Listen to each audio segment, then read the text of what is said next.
in terms of the pure fundamental ideology of what my father was espousing, I think that still is valid even today. Of course, the time has changed and much has changed. The Philippines has changed. The Philippines have changed. You talked about, nandito ako nung pinag-uusapan ng kabataan. Ang kabataan ngayon, napakalaking iniba na kaysa sa kabataan na nakaraan. Do you think pwede pa tayong bumalik dun sa, could it be possible na martial law would come back to the Philippines? Could a person be as strong as your father was? Or do you think we have enough electoral safeguards ngayon at malakas na ang Senado at Kongreso na imposible nang mangyari yun ulit? Well, speaking as an oppositionist, I don't know. I don't know na malakas na ang Kongreso at saka ang Senado because the Pangasinan Express is one term that has been used about the House of about the Congress.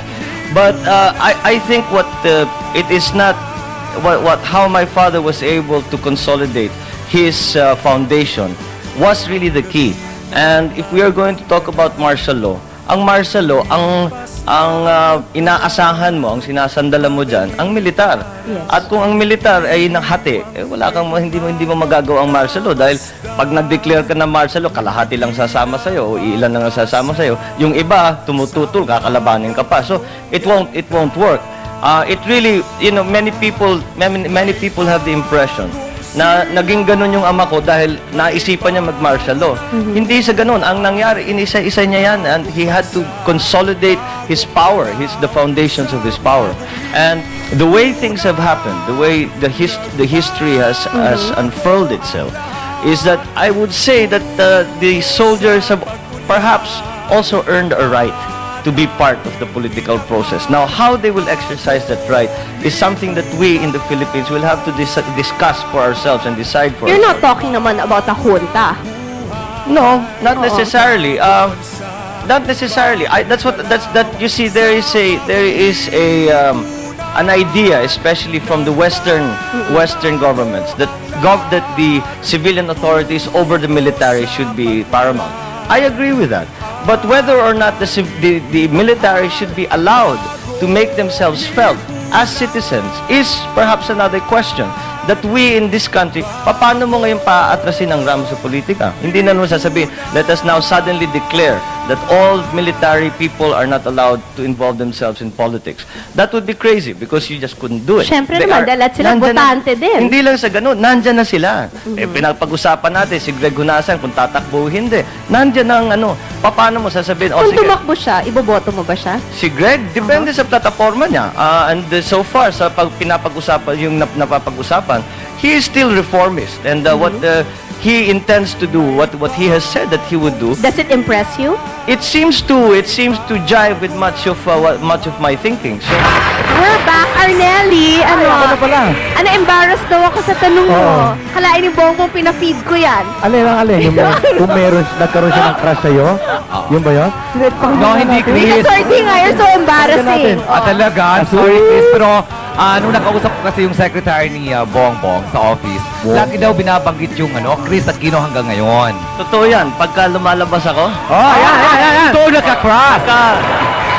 Hindi, is it because siguro may Romeo and Juliet mentality talaga ang mga that's Pilipino? absolutely right. Pagka lumalabas ako at nagsasalita ako before people, siyempre at one point mag-open forum kung minsan or sa press conference, lalo sa kabataan, laging tinatanong, kung ikaw ba'y papasok sa larangang pelikula, papayag ka ba na leading lady mo si Kris? Yun ang mga tanong nila sa akin. So, up to now, yan napapag-usapan dahil nga dun sa nabanggit mo. Yung nagawang Bongbong yung and play. Kris na Yes, Senorita I have a Preciosa. follow-up question para kay Congressman.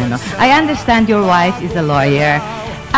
What is it like to live with a lawyer wife? Does she nag? Do you argue a lot? Do you Will she be debate like, at the dinner table? Hillary Rodham Clinton. Well, si Lisa ba has the Lisa, tendency? no. Lisa is like, Lisa. Yes, we know She's her. not at all like that. Lisa does not bring her work home. Pagka, Is she a practicing lawyer? yes, she is. She is practicing. Corporate or right criminal? now. She was in litigation, but she's now sort of going towards corporate more and more.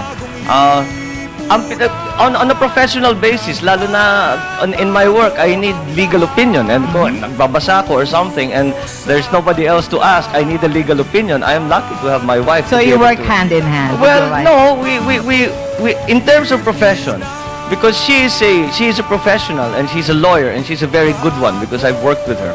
And so when it comes to lawyering, sasabihin ko, hindi naman talaga ako abogado, so tatanong ko sa How kanya. active is she in politics? Does she go house to house din pag kampanya? Or She's slowly getting into it. You know, hindi naman siya sanay sa politika. In fact, pagka sinasabihan siya na kailangan siya pupunta rito, lalabas dyan, she always says, I'd rather work quietly behind the scenes, maybe help with the arrangements and how all is that. your mom as a mother-in-law? Oh, she's great. She's great. talaga? Oh yeah. In fact, I always tease her that she's nicer to the in-laws than she is to our actual kids. She's much stricter with the kids. With Greggy and Tommy and Lisa, she's always very supportive. Pero sa inyo, Well, sa amin, iba na talaga pagka-anak, yung magkamali ka lang, anak mo yun, you know. She says she again, it's those levels of standards that my father said. I suppose it's the same kind of thing that she's trying to continue to keep uppermost in our minds, that there is a level of standard that you how Okay, old is your excuse me. son now? my son is 10 months. Oh, 10 months Mag-1 old. year na, March na pinanganak. So, do you think na your son will also be geared towards following in your footsteps? I always say that my son will not be pushed or